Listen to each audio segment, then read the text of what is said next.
सीता मिजारलाई उद्योग तथा वाणिज्य र श्रम तथा उपभोक्ता हित समितिको वार्षिक प्रतिवेदन 2081 पेश गर्न अनुमति दिन्छु। सम्मानीय सभामुख महोदय, नेपालको संविधान धारा 97 तथा प्रतिनिधि सभा नियमावली 2079 को नियम 172 अनुसार नेपाल सरकारलाई प्रतिनिधि सभाप्रति उत्तरदायी र जवाफदेही बनाउन सरकारबाट भए गरेका काम कारबाहीको अनुगमन र मूल्याङ्कन गरी आवश्यक निर्देशन वा राय सल्लाह दिनका लागि प्रतिनिधि सभा अन्तर्गत विषयगत समिति गठन हुने व्यवस्था रहेको छ।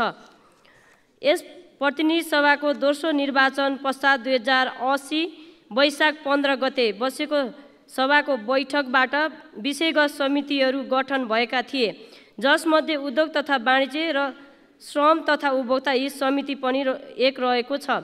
समितिको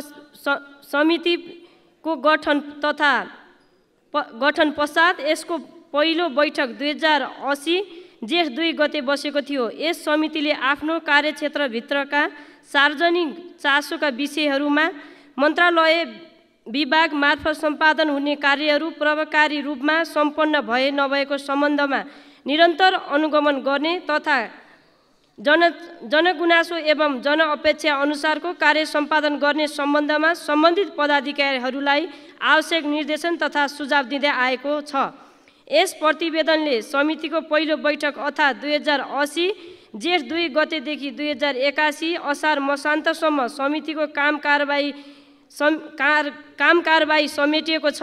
समितिले यस अवधिमा मुख्य गरेर उद्योग तथा वाणिज्य, श्रम, रोजगार तथा उपभोक्ता हित सम्बन्धमा रहेका विभिन्न विषयहरू जस्तै अत्यावश्यक खाद्य वस्तु तथा पेट्रोलियम पदार्थको आपूर्ति, श्रम क्षेत्र तथा वैदेशिक रोजगार, स्वदेश उद्योग तथा उत्पादकहरूको प्रवर्धन, क्रसर तथा खानी उद्योगहरूको नवीकरणको समस्या, सुन चाँदी व्यवसायीका समस्या जस्ता विविध पक्षहरूमा सरकारवाला निकायहरूसँग समितिले गहन छलफल तथा स्थलगत अनुगमन गरी समस्याको पहिचान गरी समाधानका लागि प्रयासरत रहेको छ।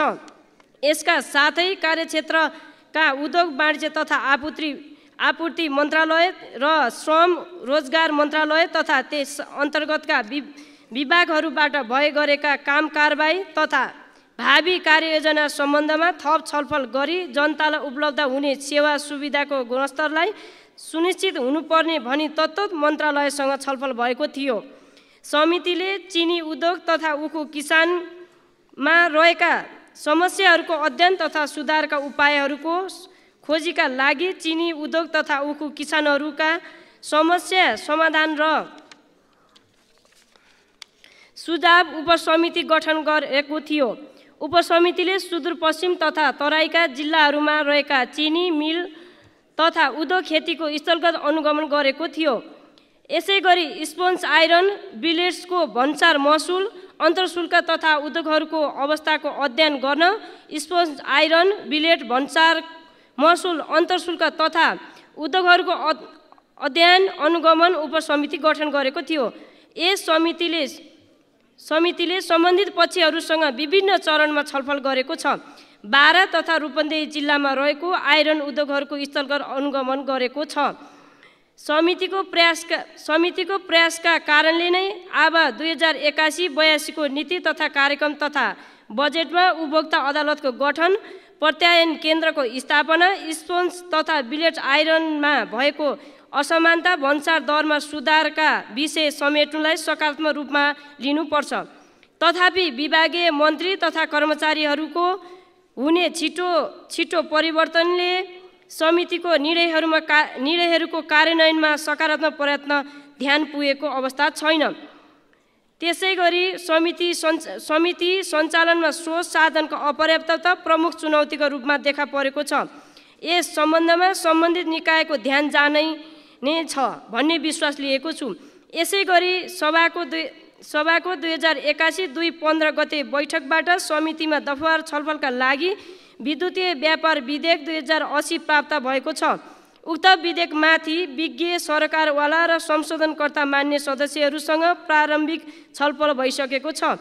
अब विधेयकमा दफावार छलफल गर्ने कार्ययोजना रहेको समेत जानकारी गराउँदछु। सम्मानीय सभामुख महोदय, समितिले सम्पादन गर्नुपर्ने आफ्नो कार्यक्षेत्र भित्रका उद्योग, वाणिज्य, श्रम तथा उपभोक्ता हितसँग सम्बन्धित विषयहरू एउटै निकायको कार्यक्षेत्रसँग मात्र सम्बन्धित नभई अन्य समितिको कार्यक्षेत्रसँग अन्तर सम्बन्धित रहेकोले सम्बन्धित सबै सरकारवाला निकायहरूलाई समितिको बैठकमा बोलाइ अन्तर निकाय समन्वय र सहजीकरणको आधारमा कार्य सम्पादन गर्ने प्रयास समितिले गरेको छ।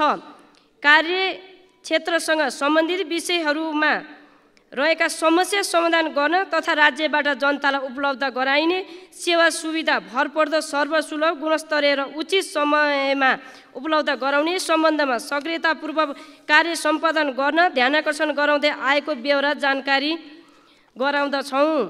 यस समितिको काम कारबाहीमा सहयोग गर्नुहुने सम्मानीय सभामुखज्यू, मान्य उपसभामुखज्यू, सङ्घीय संसदका महासचिव, प्रतिनिधि सभाका सचिव तथा समितिका सचिवलाई धन्यवाद दिन चाहन्छु। अन्त्यमा सम्मानीय सभामुख महोदयको अनुमतिले समितिको मिति 2081 भाद्र 27 गते बसेको बैठकको निर्णय अनुसार समितिको कार्य प्रगति सहितको वार्षिक प्रतिवेदन 2080-81 सम्मानीय सदन समक्ष पेश गर्दछु। धन्यवाद। नमस्कार।